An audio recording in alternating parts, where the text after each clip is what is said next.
இதுல இன்னொரு அமைச்சர் வந்து தேம்பி தேம்பி அழுவுறாரு. அவருக்கு ஆஸ்கர் விருது வந்து சீக்கிரமா வழங்கணும்னு நான் ஆஸ்கர் நிறுவனத்தை நான் கேட்டுக்கிறேன். நான் கள்ளக்குறிச்சியில 68 பேர் இறந்தாங்க கள்ளச்சாராயம் குறிச்சி. அப்போ அங்க முதலமைச்சரும் போல எந்த அமைச்சரும் போல யாரும் அங்க கண்ணீர் வடிக்கல. வந்து இந்த தனிநபர் கமிஷன் போடுறாங்க, ஆனா அது இறுதி முடிவு தெரிய மாட்டேங்குது.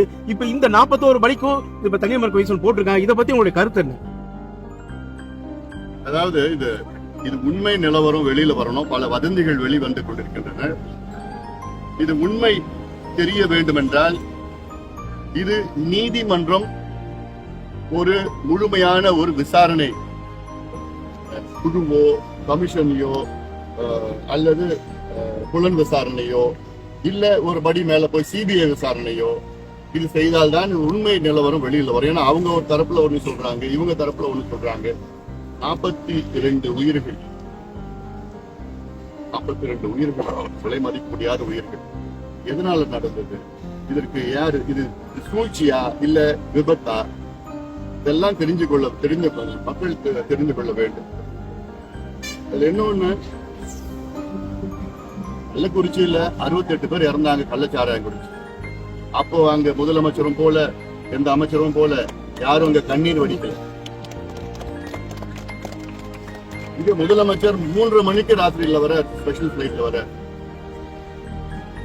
3 மணிக்கு வந்து போஸ்ட்மார்ட்டம் பொதுவா காலையில தான் பண்ணுவாங்க, பகல்ல தான் பண்ணுவாங்க.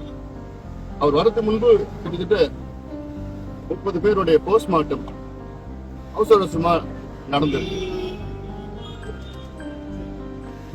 இதுல இதெல்லாம் சொன்னா இது காவிரி குண்டார் விட்டுடுவாங்க.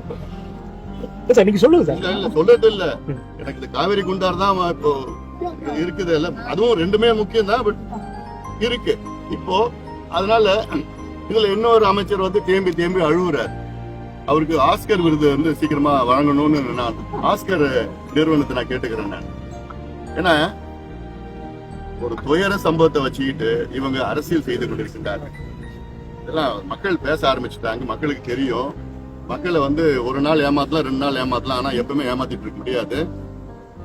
அதனால இது உண்மை என்ன நடந்தது, ஏன் இங்க அனுமதி கொடுத்தாங்க, ஏன் பெரிய இடத்துல கொடுக்கல,